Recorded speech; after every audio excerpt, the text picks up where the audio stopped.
Hello everyone, in this presentation I'm going to talk about our paper in which study the temporal dynamics of user engagement with US news sources on Facebook. My name is Alireza, I'm a PhD student at Linköping University, and this is my joint work with Niklas Carlsson.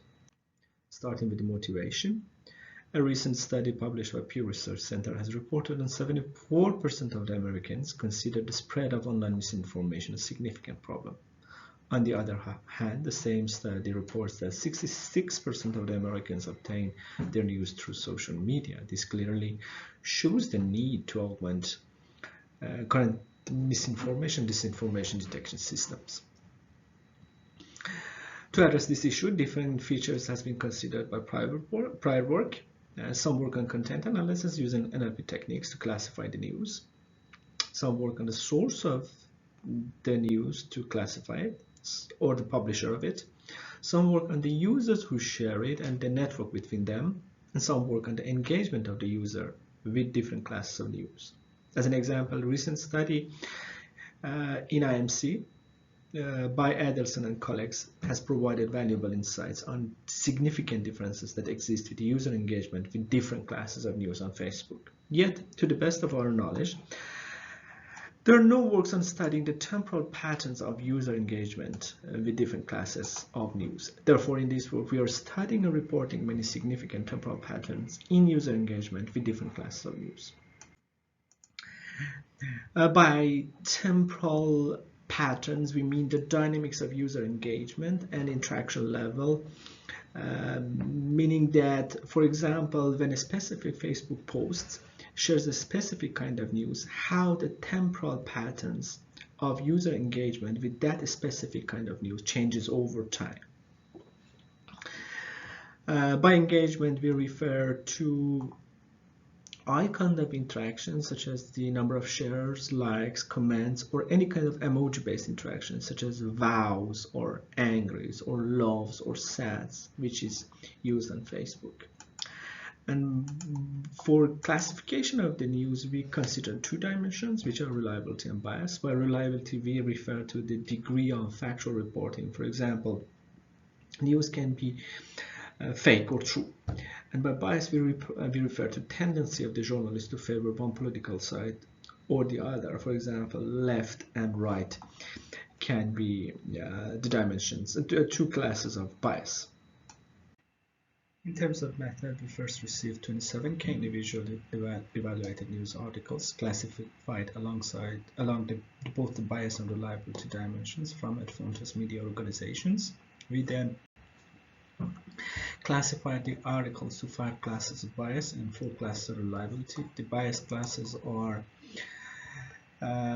far left and far right, which are the most extremely biased classes. Then we have the left and right classes, which are still biased but less than the far classes. And finally, we have the least biased class, which is the balanced bias class.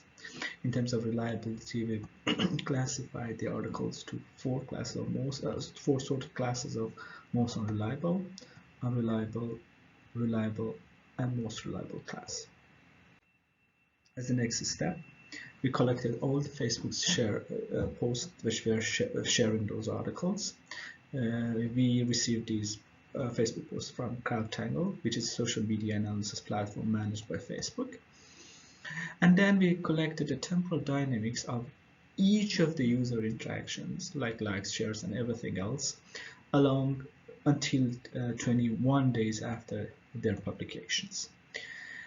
Then we defined and computed a metric called TICR, or total interactions covered ratio, which shows the percentage of total interactions that a post receives during a time interval. For example, if a post receives 100 interactions, all interactions I mean, after 20 days of posting, and during a specific time, like the first 5 hours, receives 40 interactions, we say that the TICR value for this specific time is 40%. Finally, and to better present the temporal dynamics of the post, we break up the 21-day time period into smaller time buckets and then study the dynamics of user interaction over each of those buckets. To decide the thresholds of these time buckets, we computed the average TICR values over multiple exponentially increasing time windows and see when the average TICR values reach 25, 57, and 75.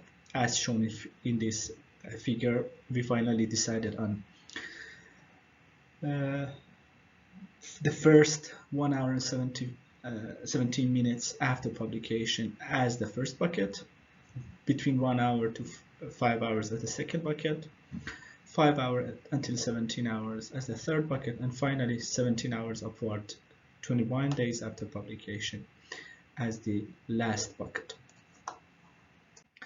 Some statistics in the dataset. Our aggregated results spans over 953 US publishers. In terms of the number of articles, we present the statistics on this heat map, which has 2 dimensions. The columns are devoted to 4 reliability classes, and we also have one last column, the rightmost one, in which we aggregate the results over all reliability classes. And we also have devoted the rows to the bias classes. For example, as you can see here, we have around 12K reliable articles in our dataset, which around 1100 of them are from the reliable right class and around 3K of them from reliable left class. And for example, we have more than 10K articles from the balanced class, and in total we have around 18K articles in our dataset after removing the ones that were not shared. Finally, in terms of the number of posts, we have more than 100K posts in our dataset. Now we present the results of the total interaction dynamics, meaning that we consider all the interactions in 4 heat maps, each corresponding to one of the time buckets we talked about. Each cell in each of these heat maps shows the average of the TICR values for all the posts that belong to that cell and that bucket.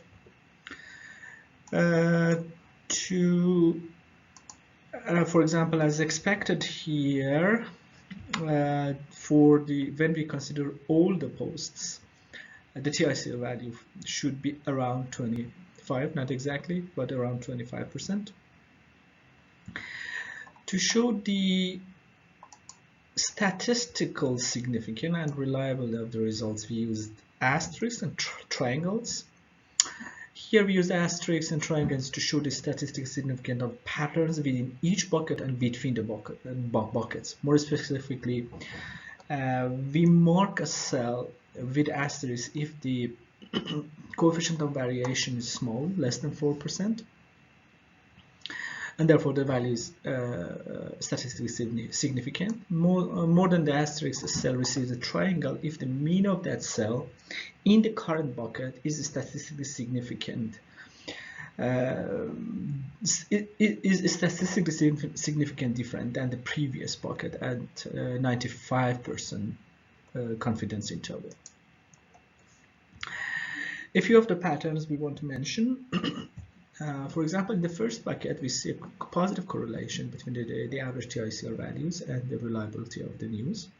The more reliable news get higher TICR values in the first hour after publishing, and this trend changes in the last bucket.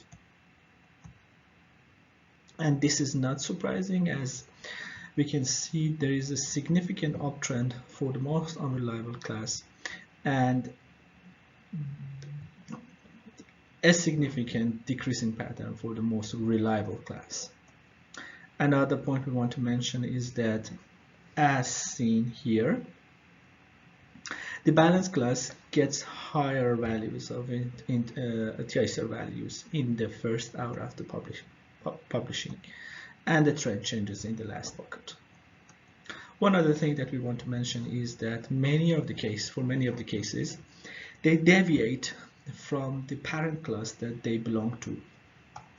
As an example, as we can see here, the most reliable right class deviates from the most reliable and the right class and has a different pattern, something that shows that it's important to consider both of these parameters in a single study.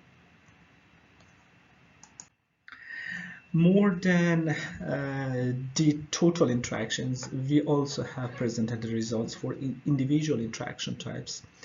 Here I present the results for shares, and those are presented in the paper. Here to compute the TICR values for individual interaction types like the shares or likes or comments, we use the same denominator as the total interactions for each of these interaction types. As an example, if the post receives 600 total interactions after 20 days, and for example 60 shares in that first hour after being published, we say that the TICR value for share is around 10%, is 10% in that time bucket. A few trends that we want to show is that shares has a different pattern than all interactions. So individual interaction types do not follow the all interactions patterns. The same thing, for example, when we consider the the bias. While for some cases, like this case, they may follow the patterns that we have seen for the all interactions. More than the individual interaction types, we also have studied the individual publishers. Here I'm presenting the results for the articles published by New York Times. As expected, here we do not have anything for a right and far right because New York Times doesn't publish articles from that group of biases. Something that we want to highlight, one pattern that we want to highlight here is that in the first 5 hours of the publishing, we see that all the New York Times belongs to the left party. Balanced class get higher TICR values in that time frame. And when we go to, for example, Fox News, which is from the other side, we see the same pattern, meaning that balanced news get higher interactions rates comparing to the biased news. The results for the rest of the publishers, 4 of the publishers, is presented in paper, and in our code we provided the tools for the interested researchers to study other publishers. We believe 3 groups of people can benefit from our study. First, the news publishers can augment their engagement prediction models. Facebook content moderators can augment their classification, the news classification models, with more features or the temporal features and patterns that we introduce. However, as all the temporal patterns addressed in our research are dependent on the total interactions covered metric, which requires direct access to the value of total interaction a post receives. In the paper, we have quantified the predictability of the total interactions from the intermediate interaction values. And for example, we have shown that for all the classes except for 3 of them, we can reach high correlation in the first bucket for predicting the total interactions. Researchers also can benefit from results with the new temporal features that we have introduced and the statistical tests we have used to back up the findings. And the analysis code is also published that can be used to do similar studies. Finally, and to conclude, this work presented the first user engagement study that considers 4 dimensions of bias, reliability, interaction type, and more important than the others, the time or the temporal aspect. The study has been done at the article level analysis, so the articles have been analyzed individually, and the study was not limited to binary level classification of news. We went to lower levels of gravity. Finally, the analysis code is available via this GitHub repository. Thanks.